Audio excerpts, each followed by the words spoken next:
Trump arrived in Manila on Sunday. The president appears ready to move on from 2016 election talk with Putin. The combative commander-in-chief re-emerged Saturday and Sunday that his promised thaw with Russia has been slowed by parallel investigations into Moscow's 2016 election meddling. Yet his continued vacillations on whether Russia interfered in last year's election have only clouded the matter further, thwarting the type of substantive cooperation he is seeking.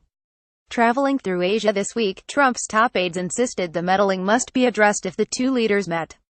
Secretary of State Rex Tillerson told reporters in Beijing that the long list of topics up for discussion with Putin included the cyber intrusion. Trump, however, appeared ready to move on. He told reporters as he jetted here from the seaside Vietnamese resort in Da Nang that he accepted the Russian president's denials as sincere and stressed how insulted Putin feels when the issue is raised. It's a conundrum Trump faces as investigators in Washington inch closer to his inner circle in their Russia probe.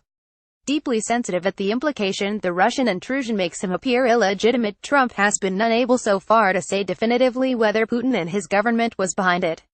The unanswered question has left the matter unresolved and largely forestalled the type of substantive deliberations that Trump himself maintains are essential.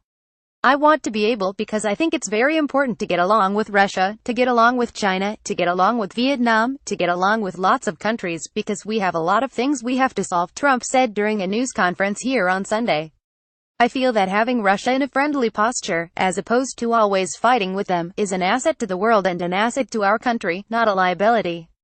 Standing in blue silk shirts provided by their hosts, Trump and Putin shook hands in Da Nang but never sat down for formal talks in Vietnam about Syria or North Korea, two areas Trump has said repeatedly require Russian cooperation. The prospects for a bilateral meeting were dampened by many factors, including disagreements over Russia's role in fueling the bloody Syrian civil war. But the issue of election meddling loomed as the investigation led by special counsel Robert Mueller proceeds apace. The week before Trump departed on his diplomatic tour of Asia, 3 of Trump's former campaign aides were caught up in the probe. 2 were indicted on the Monday ahead of Trump's departure and a third pleaded guilty and was revealed to be cooperating with investigators. Bookending Trump's trip jetting between Asian capitals, aides have been speaking with Mueller's team. Top policy advisor Stephen Miller, who is traveling with the president in Asia, spoke with Mueller before he departed. Hope Hicks, another aide on the road with Trump, is due to speak with Mueller when she returns. As Trump departed Da Nang without meeting Putin, he fumed to reporters aboard Air Force One that intelligence officials from the last administration were political hacks and labeled the Russia investigation a hit job masterminded by Democrats. Waking up in Hanoi, he unleashed a stream of invective on Twitter after remaining largely calm on social media all week, calling those who question his ties to Russia haters and fools. The response back in Washington was heated. Sen. John McCain, who was imprisoned during the Vietnam War less than a mile from where Trump was staying, wrote, "Vladimir Putin does not have America's interests at heart.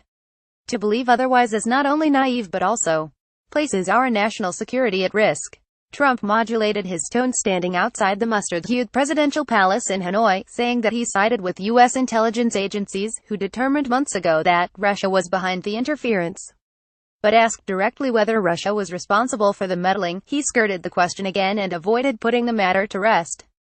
"As to whether I believe it or not, I am with our agencies, especially as currently constituted with the leadership," he said.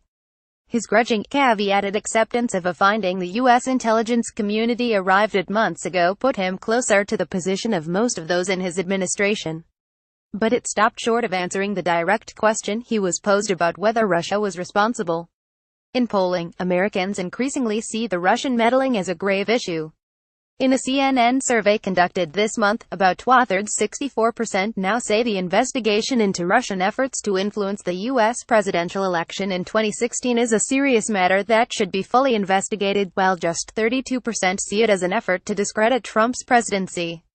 The percentage who say it's a crisis for the United States if the Russian government did attempt to influence the outcome of the presidential election now stands at 22%. Trump's willingness to confront Putin will be tested in the coming months.